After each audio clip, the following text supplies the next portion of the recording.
Thank you for joining us. This is Fridays with a Forester, February 16th, 2024. Today's topic is offal wildlife watching. This is trail cams over deer gut piles. And today we have Ellen and Grace, which will be presenting this topic. Thanks for joining us. So my name is Gary Wyatt. I'm Extension Educator, part of our forestry team in the Mankato Regional Office. I live further west in St. James, where I teach agroforestry and invasive species. Lauren Beckus is our Andover specialist. She's at the regional office in Andover and regional support staff, and she's monitoring the webinar today. Thank you, Lauren.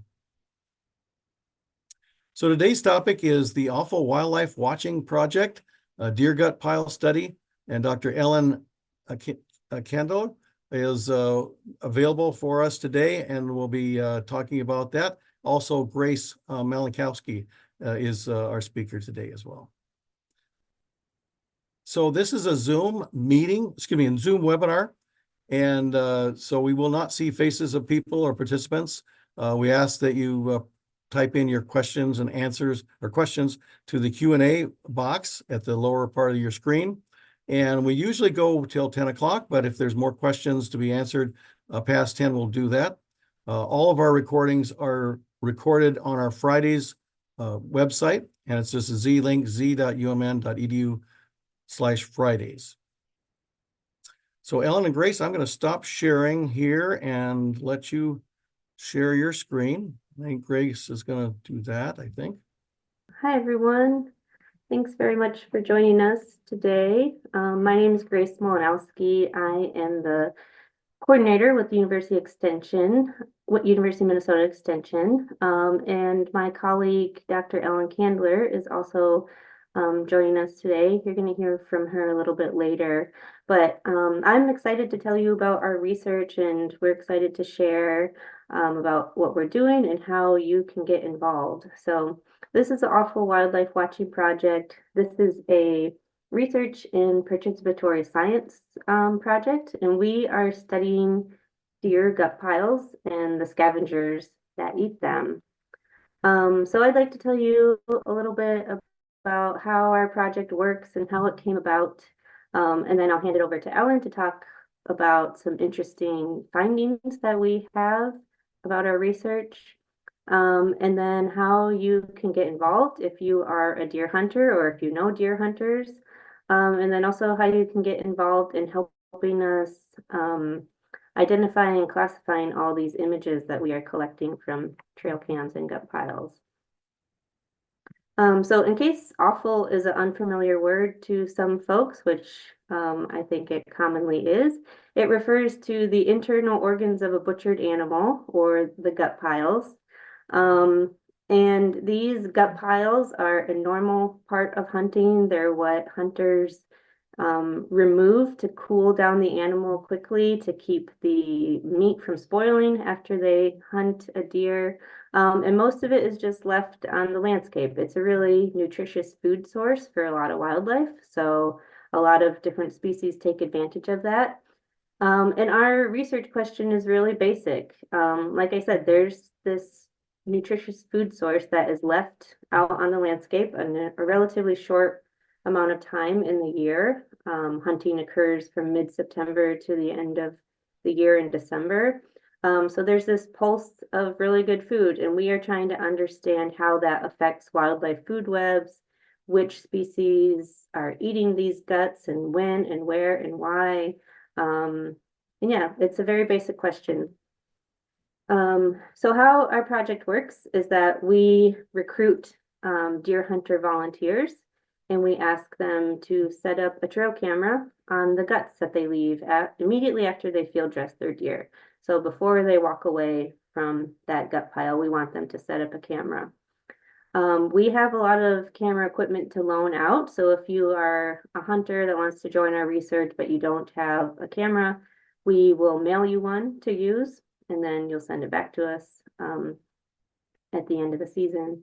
Or hunters are free to use their own equipment if they are more comfortable with their own, or they prefer it, or whatever. That's totally fine too. We'll just give you some instructions for what settings we want you to put it at.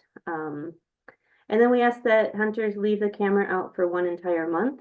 And we know that gut piles usually disappear very quickly before that 1 month mark, but having it out for 1 month allows us to standardize our research protocols. And we're also curious to know what happens in different environmental conditions, like if those guts get covered up by snow right away, or if they freeze. We are interested in how that affects how quickly animals find it, or if they do, or questions like that. And we also definitely find that there are animals that are coming in to check out that site long after all the visual guts are gone. So there are definitely scents and other things that lure animals in, even if there are guts that we can't see. So the 1 month mark is important. And then we ask that hunters go and retrieve that camera and then transfer the images to us. And then another component of this project is that we post all of the images that we collect on an online platform called Zooniverse. And then we utilize volunteers from all over the world who can log on to Zooniverse and help us identify and classify the wildlife in all these images that we are collecting. So why are we doing this? This is a project that started out of Dr. Candler's PhD dissertation. So she is the mastermind of this project, and this is year 6 of data collection, so it's been going on for quite a while. And so like I mentioned before, it's a basic research question. To give you some context, there are around 200,000 deer that are hunted and killed in Minnesota alone every hunting season. And that equates to really roughly about 4 million pounds of guts that are out on the landscape that's available food for wildlife. So yeah, we want to know how this is affecting wildlife food webs. Minnesota also offers a unique opportunity to analyze this research question over 4 distinct habitats or biomes, and then a metro area too, where hunting occurs. So we can ask questions like, how do different habitats affect which species are eating these guts, or when and where and why?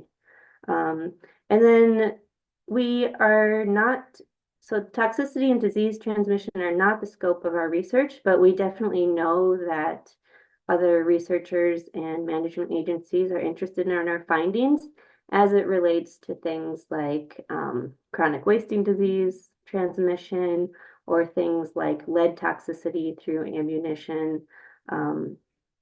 Those are kind of, they can be kind of controversial topics. So we tell hunters, they're not the direct scope of our research, but it could be research that contributes to answering questions about those important things too.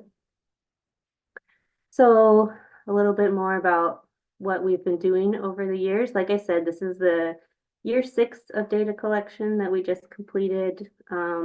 We've had around 50 to 170 hunter participants every year, and it's been consistently growing, which is exciting to see. We've filmed over 270 gut piles since the beginning of this research. And let's see, we've collected about 50, I think it's up to about 55 different species that we have captured visiting gut piles now. As 2023 photos are coming in, it's exciting that we are still adding new species to the list. So there's a couple new ones that we need to update that number with. And then as of 2022, we had around 200,000 images that we've collected. I think that's well near 300,000 with 2023's data. And then we have around 7,000 Zooniverse volunteers from around the world who log on and help us identify and classify what is in all these photos. So this is a little bit about how Zooniverse works. They are self-proclaimed the world's largest and most popular platform for people-powered research. That means it's all participatory science research. this is our project page, and you can see that it shows you a series of images usually, and then it walks you through some questions to ask about what you're seeing and how many of each species that you're seeing. So Zooniverse is really neat. I think you could find a project to help with based on any kind of interest you have, whether it's wildlife studies or history or archaeology or space. It's all participatory science projects. And I mean, it's really important to us because we are a small research team and there's no way that we would be able to go through 300,000 images and get them identified and classified. So we absolutely need this kind of tool to use in our research. And it makes a big difference for what we're trying to discover. So I'm going to hand it over to Ellen to talk about some interesting findings that we have after 6 years of research now. Yeah, thank you, Grace. Like Grace mentioned, I started this with a lot of help from both Extension, people at the U, and of course all of the volunteer hunters, some of whom I've recognized names in the participants. So thank you so much for participating. This research and data collection effort would be truly impossible without making this a participatory science project. And I'll go into why there are other benefits to that as well.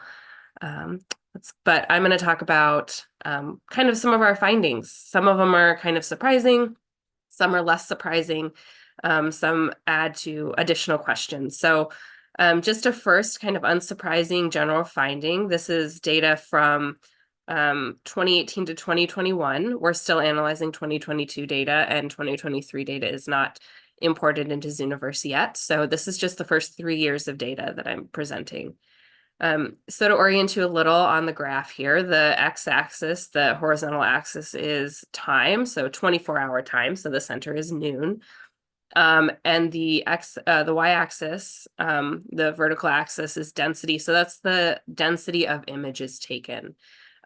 So it's not saying anything here about number of individuals or anything like that, just when these different groups of species visited gut piles across the state. And this is all of the state combined. So maybe unsurprisingly, you can see that birds, so raptors like eagles and hawks, or corvids like ravens and crows, and other little birds like chickadees and woodpeckers, mostly visit during the day. There's some kind of visiting at night. Those are owls, and we'll get into some interesting questions about that in a little bit.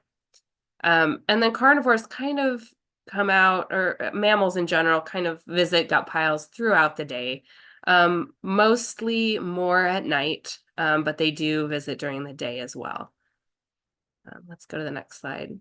So we can look at differences among biomes as well, which is where we start to get into some interesting findings. So we're looking at here just raptors. So this is eagles and hawks, also including vultures, which are included in this data set, but really don't occur very often at the gut piles because vultures migrate south during firearm season. We get them during archery season, but they're not very common at our gut piles. But we notice here in the coniferous region and the prairie region, their visitation is pretty similar. So they visit mostly at noon, but if we go to look at the next slide, you can see that there is a little bit of a difference between the coniferous and the deciduous region.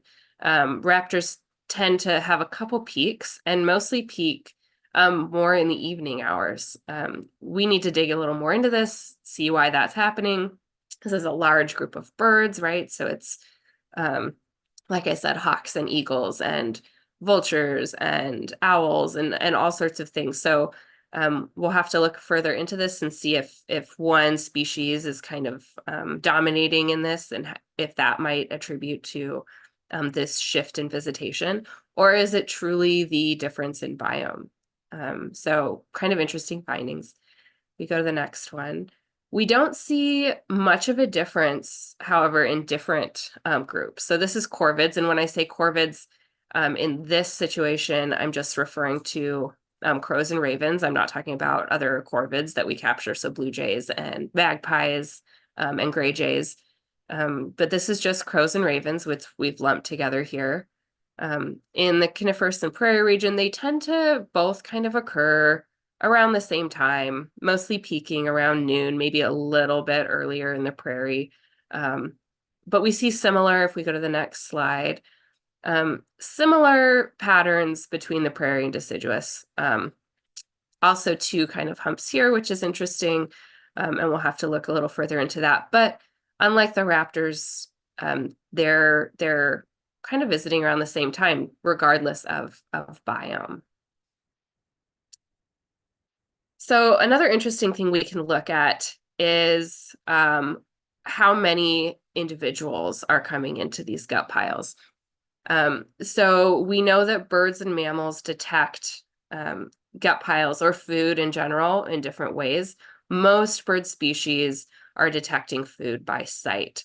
So we would expect that in something like the prairie region, where it's a little more open, in the farmland region, that birds would detect gut piles by sight and that they would see other birds and kind of flock to it. So we would expect more individual birds to be seen something in a place like the prairie region versus the coniferous region. And that's what we see here. So the x-axis shows the different biomes. We just have 3 biomes here. And that has to do with more of a sampling distribution. We have more cameras in these 3 biomes, fewer for 2018 through 2021 in the metro area or the tallgrass aspen. And we're getting more data from those areas, so we'll be able to add that information later. But for now, I'm just talking about these 3 biomes. And then the y-axis is the average maximum number of individuals. So if we look at one camera, typically there's a peak in timing over the course of the 30 days that the cameras are out, a peak in number of individuals. And then we average that across all of the cameras in that biome, and that's what you're seeing here. So the dot in the center is the mean or the average, and then the whiskers or the spread is kind of the variance. So what the difference are among all of the cameras in that same biome. So we do see kind of what we expect with the birds. We see that the prairie region has more individuals than the coniferous region. What's interesting is we see actually the highest maximum number of individuals in the deciduous region. And so we have to look a little further into that. Not quite sure what that is telling us. And that could be that these cameras are placed more on the edges. So maybe it's acting similar to a prairie region, where gut piles are placed more on the edges of fields and are in more open habitat. But that's something we'll look into a little further. So we go to the next one. So like I said, birds detect food by sight for the most part. Carnivores, for the most part, detect food by scent. So they're typically going to be, if we look at timing, they're typically going to arrive at gut piles a little later than birds.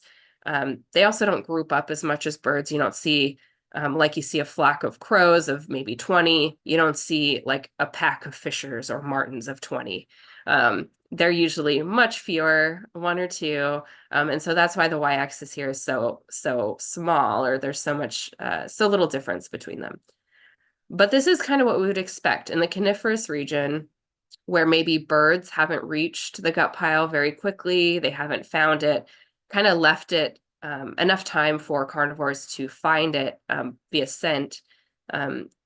Carnivores may be able to find that gut pile, and more carnivores in groups may be able to find it in the coniferous region, whereas the deciduous and prairie, there's fewer. So yeah, this is kind of what we would expect. All right, so next one. So I mentioned that we are getting owls on kind of that periphery where we see owls visiting kind of late at night, which is really neat. And we recently published a paper in the journal Food Webs, a note that described a behavior that we were noticing at these gut piles. And I mentioned that this project is, the data collection of this project is impossible without the help of hunters. But another benefit of this project is that we talk to so many people, hunters and people on Zooniverse, that have questions that we might not really see when we're researchers maybe we have tunnel vision, we have our questions, and we might not see these other behaviors. So this behavior was actually brought to our attention by a hunter participant. They mentioned that they were seeing barred owls at the gut piles, feeding on rodents or small mammals, and wondered if that was normal, if they were actually just eating the small mammals or if they're eating the gut piles. So we looked at this and a few other gut pile images and noticed that we are seeing this at other gut piles from different barred owls, and also from bobcats. So we published this note, and it's something we want to look further into, trying to understand if owls are detecting the gut piles and eating them and then eating mice because they're there, or are they detecting mice at the gut pile and then noticing there's this other really rich food source.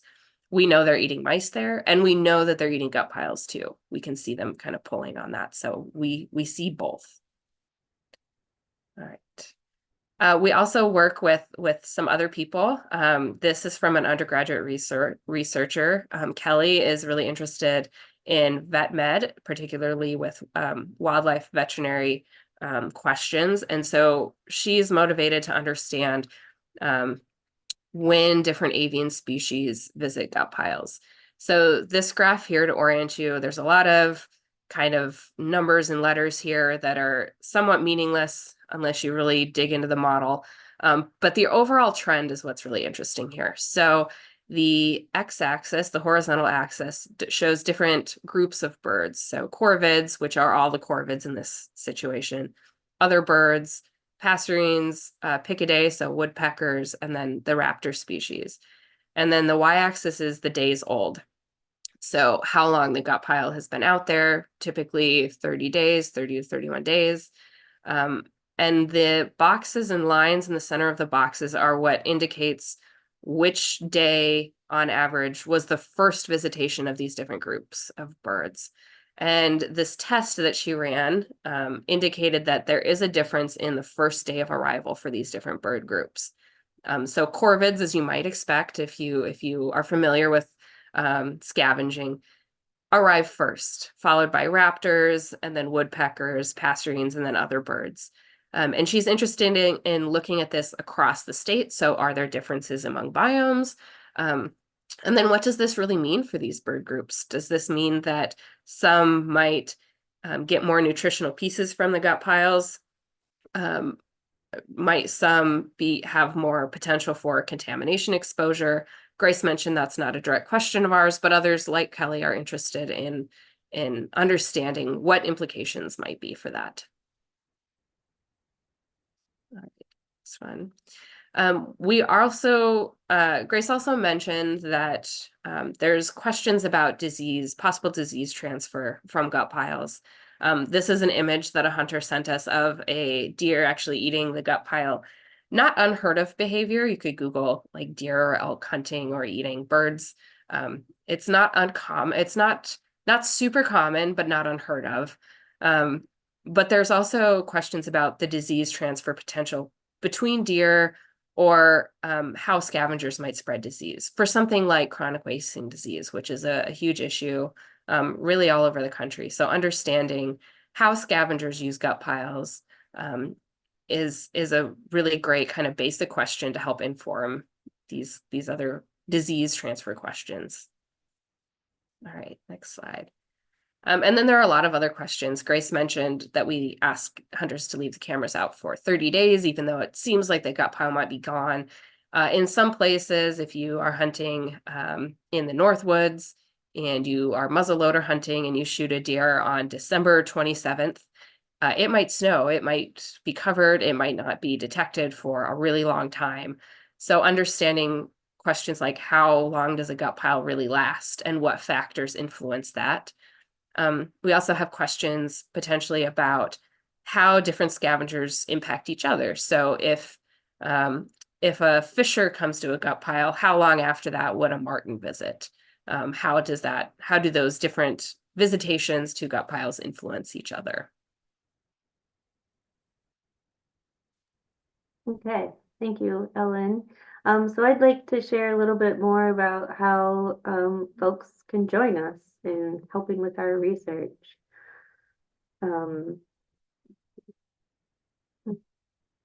Okay, so we are always looking for more hunter participants to join us. The first step, if you are a hunter and want to set up a camera, or if you know hunters and want to share this information with them, first step is to register with us online. Our website is offal.umn.edu, and there on the front page, there are some big buttons that say, I want to be a hunter participant and join. And basically, you just have to be willing and able to set up a camera during, while you're hunting. So hunt and clean your deer like you normally do. Make sure you carry your camera with you while you're hunting so that it can get set up right away. Leave it out for a month and then be willing and able to go back and retrieve it after that month and then send us the images. There are some brief data forms to fill out throughout the process, and those are all online. And I will also mention again that we have equipment that we can lend out to participants. So when you register, you can also tell us if you'd like to borrow some equipment, and we'll get it to you in the mail before hunting season starts, so you're ready to go. And then also, if you are not a hunter or, we do have participants who help us on both sides of this too. So another way to get involved is to help us classify all these images that we're collecting. And like I mentioned, that's on this platform, which is zooniverse.org. On the front page of that, you'll see a lot of different projects that you can get involved with.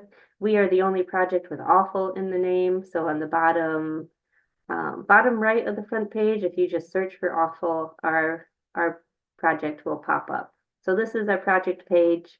Once you get there, you can click the classify button on the top right, and then it walks you through a really brief tutorial, and then you can get started.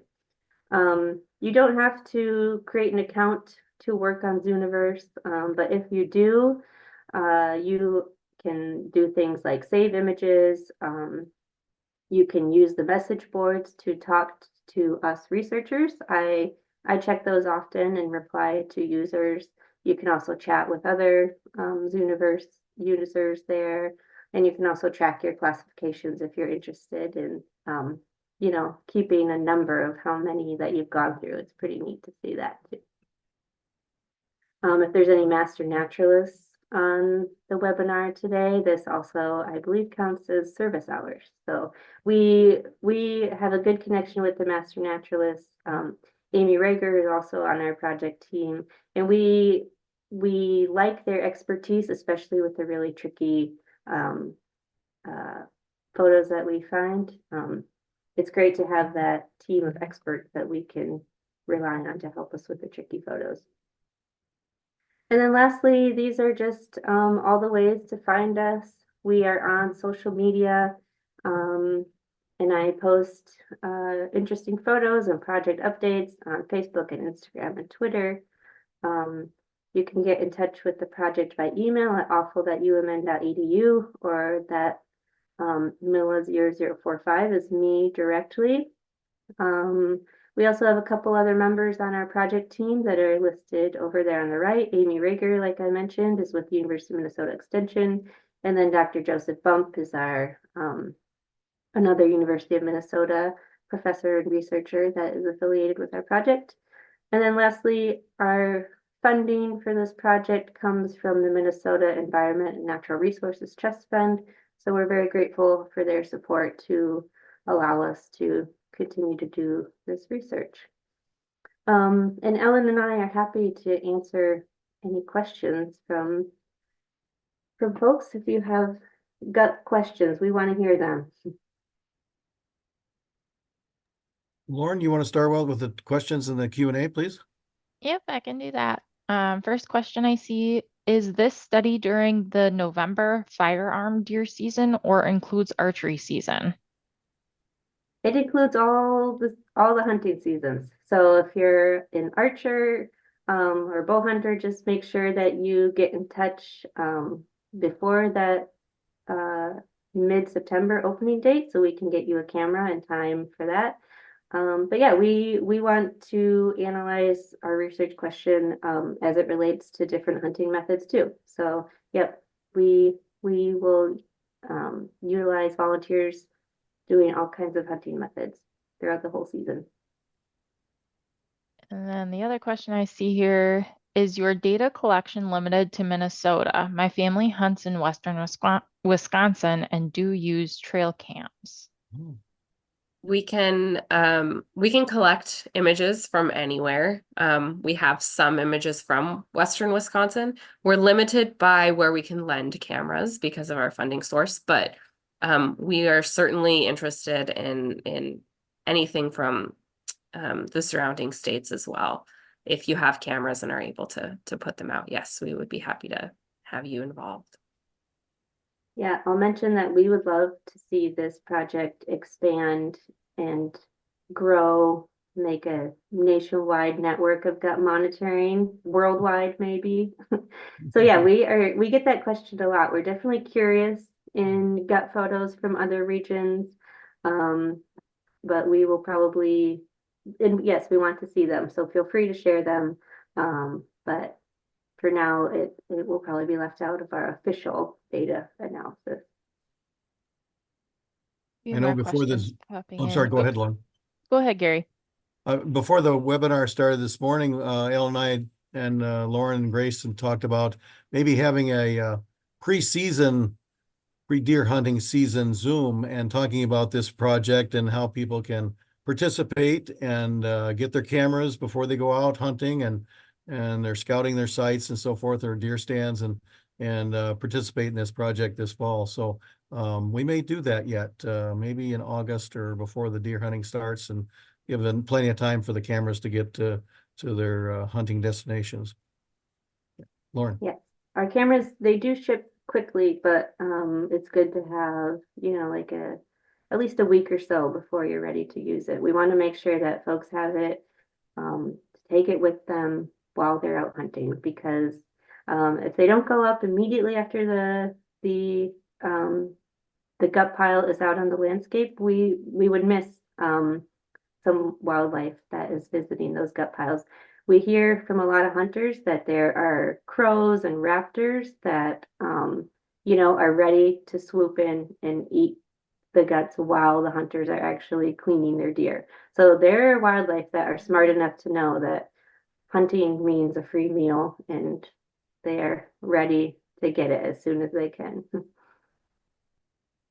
Okay, there's a couple more questions here. Can you show some typical visitors to the gut piles?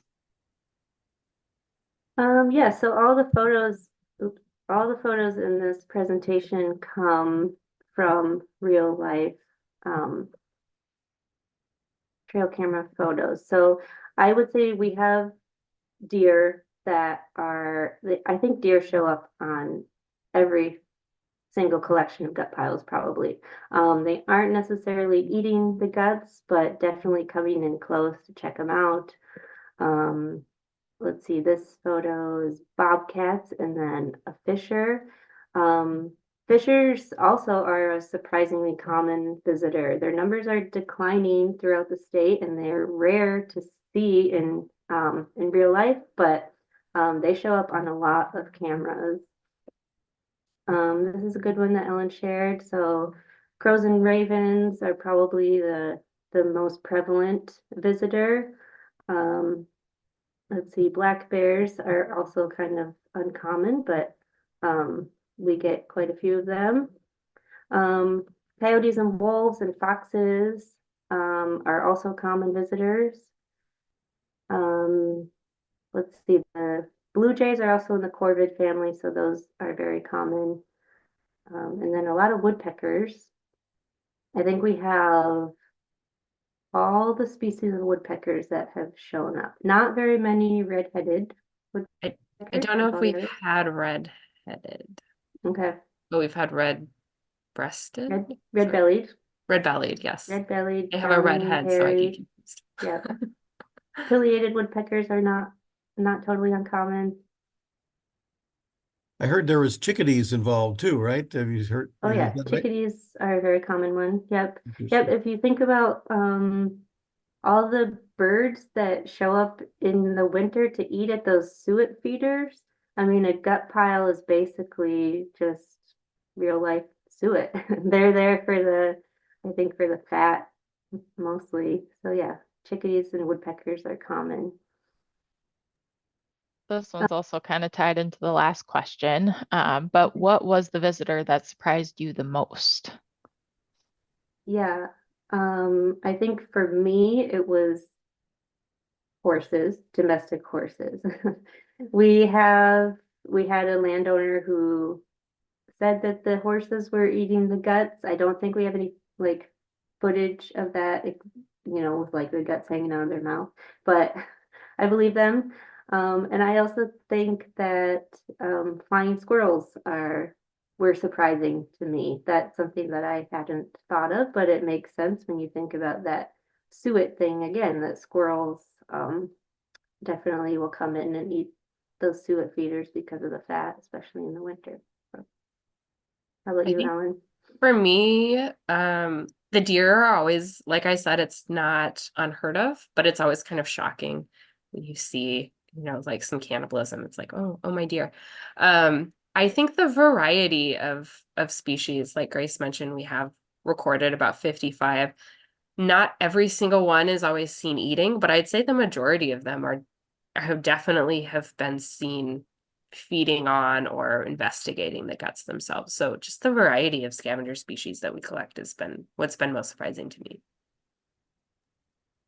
Next question, do you track what animals eat what part or kind of guts? That's a We, question. yeah, Go. sorry. I just say that's a question that comes up a lot, and we think about how we could do that. I think Yeah. it is tricky with just using a trail camera, but Ellen, feel free to weigh in too. Yeah, we don't track that, partly because of the what we can see in a trail cam. We could maybe make assumptions about what we're seeing them eating. There is some research that has kind of looked into that. You can assume based on ecology of these different scavenger species that they're consuming the most nutritious parts first. So if like the liver is left, that's probably consumed pretty quickly because it's really highly nutritious. If you're familiar with the gut pile, probably the rumen or like the kind of outer parts of all of the organs are probably what are eaten last. So you can make assumptions about which species are getting which parts kind of based on that, but we don't have that necessarily recorded directly in ours. Next question. We have a large deer population on our property, but do not hunt. Is there a way to connect with a bow hunter who would be interested in hunting on the property for the study? I think maybe yes, that would be something that we could think about coordinating more. I'd say yes, like feel free to get in touch and let's try to make it happen. So this study it's a lot easier to work with private landowners just because there are some regulations about leaving cameras up on public property. We do have partnerships with parks and do get special permission and permits to set up cameras. But yeah, I'd say yes, please get in touch and we'll see what we can do. Um, Yeah. that Grace, would be really neat if we could like set up some sort of network to connect people that have land and want to participate, and then hunters who are looking for places to hunt. that's a I'd great say, idea. Yeah. I'd say too that yeah, I think that's an excellent idea. We have had support from different hunting organizations. Grace mentioned master naturalists, but we also have support from Minnesota Deer Hunters Association, Backcountry Hunters and Anglers, and Bluffland Whitetails, who are all in support and kind of help promote this project. And I know at least some of them, and probably most of them, would be really excited to help make those connections. So yeah, definitely, I think we could try to network that. Ellen, Grace, that'd be great. Another comment I have, there's a lot of local conservation groups around. So this person can contact their local conservation group, just ask around in town what the local conservation groups are, just even by towns. I know we have several in Whatwan County that are by towns and either by firearms or by pheasant or deer hunting and so forth. They would have ideas of maybe even people that would want to hunt your area and sustainably and safely bow hunt and so forth. So maybe ask around locally. That'd be good too. Yeah, that's a good idea. Next, we have, are there opportunities for high school students to get involved in the study? I have 2 twin boys that hunt and would enjoy being involved. Yes, please. I think this would be really fun to do as a kid. Yes, we will take youth hunters. They're very welcome to join us. We're creating good partnerships with 4-H too. And if they're in things like 4-H, we've had youth hunters before use this as part of their 4-H projects and present on it. So there are opportunities like that too. Yeah, we welcome their involvement. And again, if they don't have the camera equipment, we're happy to loan it out to them. So that's an easy way to get some experience too with trail cameras if that's new to youth hunters. This one's more of a comment, but this one says, it would be interesting to know if small birds are most interested in the meat products or the contents of the guts like grasses, seeds, and grains. That has been a question of mine, that birds and like small rodents, particularly in kind of the difference between like the farmland region and the coniferous region, where deer are definitely eating different things. So kind of the swampy deer maybe in the north and the corn-fed deer do scavenger species maybe eat the gut contents more in the corn. This is my just making guesses now, but I have definitely been interested in that, if the gut contents kind of influence the different scavenger species and what they use. And this person's asking, do the scavenger species change once the gut pile has disappeared?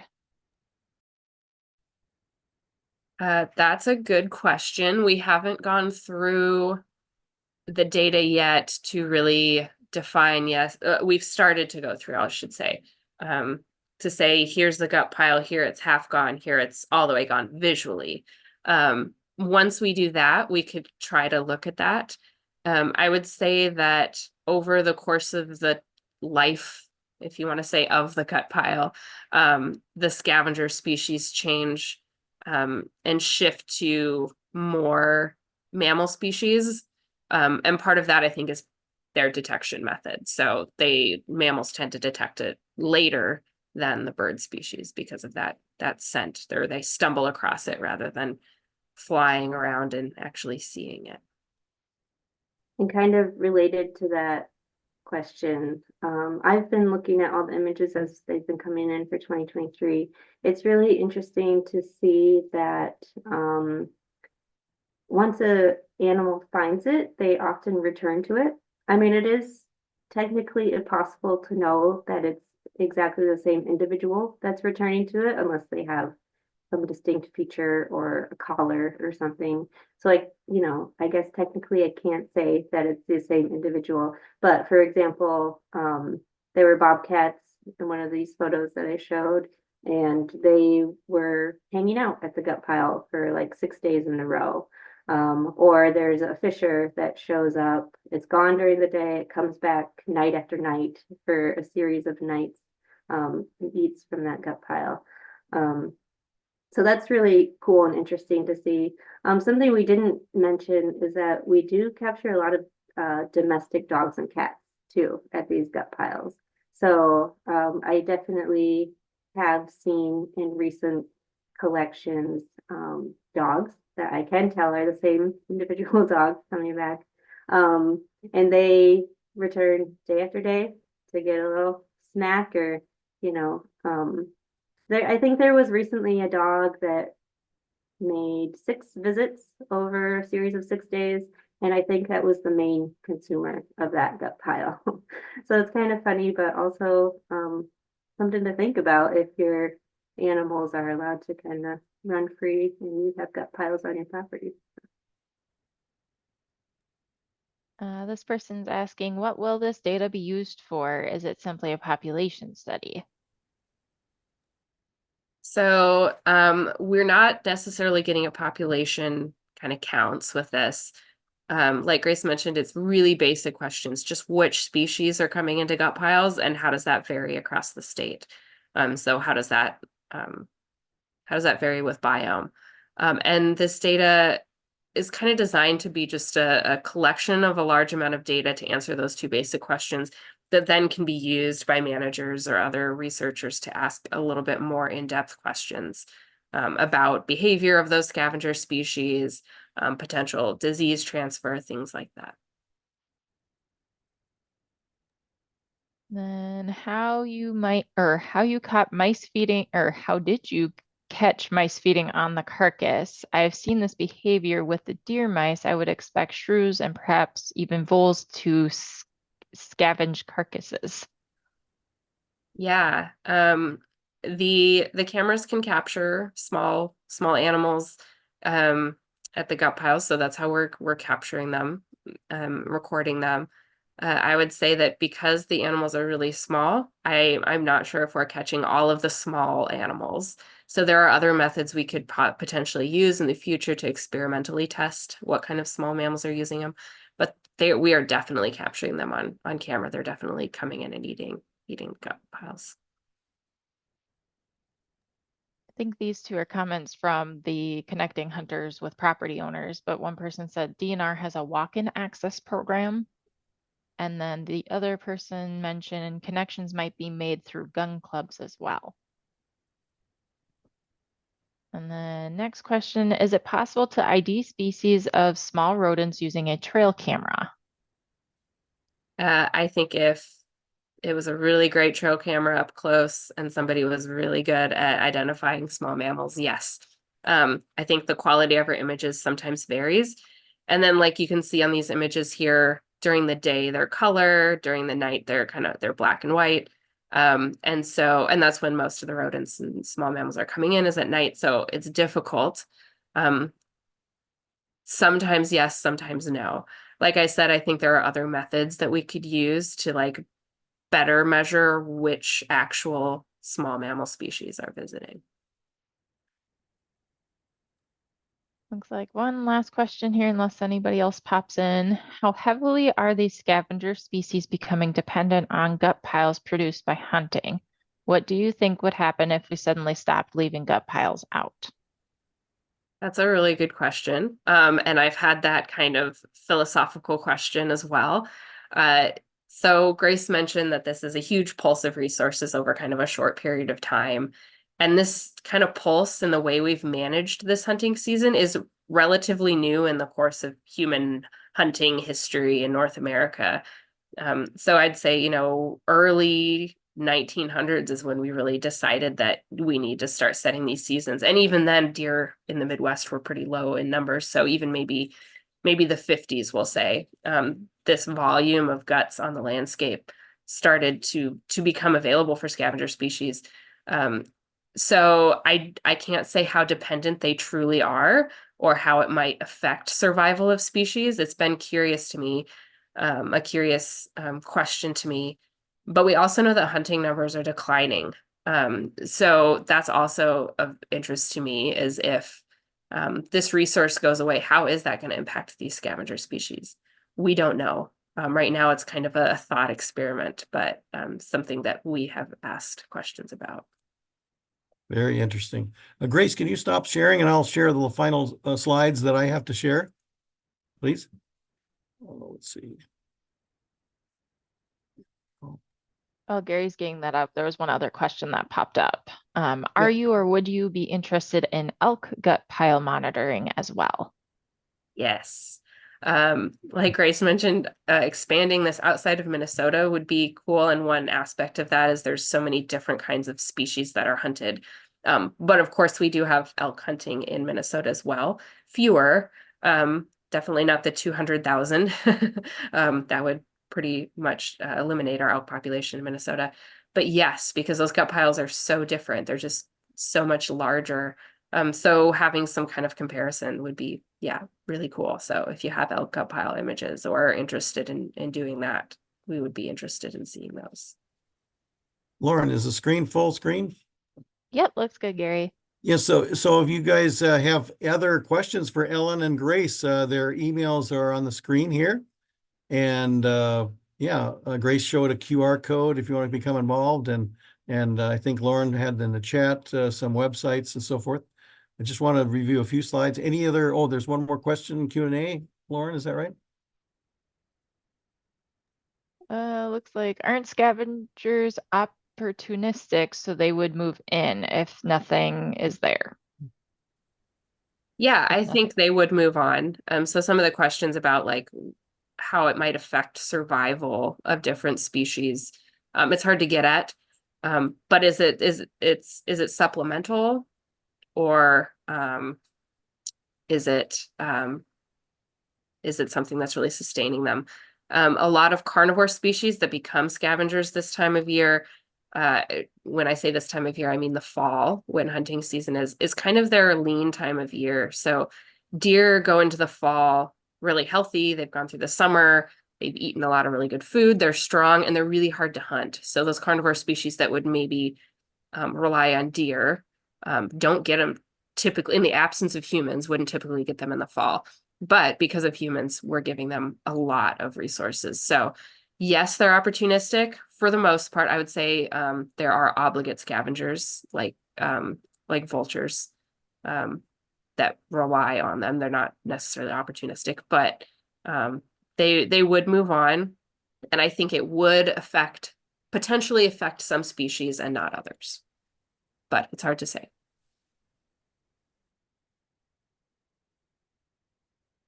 Let's see, are there any more Q&A, Lauren? Nope, looks like that's it. Oh, good. Ellen and Grace, we thank you so much for joining us today for this Fridays with a Forester. The Offal project sounds awful, but it's a great project. I love it. I've participated in the past few years, and there is some skill in positioning your trail cam to get the right site of the gut cams or the gut piles. So yeah, we may do that Zoom in the fall and prepare hunters for the next season. We have some more Fridays with the Forester coming up. Next week will be the tree and forest impacts for drought and floods. And as you leave today's Zoom, you'll be asked several questions. If you could please fill out those for our planning committee for Fridays with the Forester, that'll be great.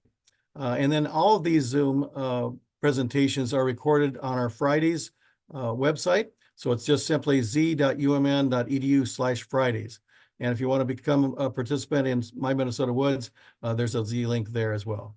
Thank you for participating in today's webinar. And thank you again, Grace and Ellen, for joining us for the Offal project. Love it. Yeah, thanks for having us and for all the good questions.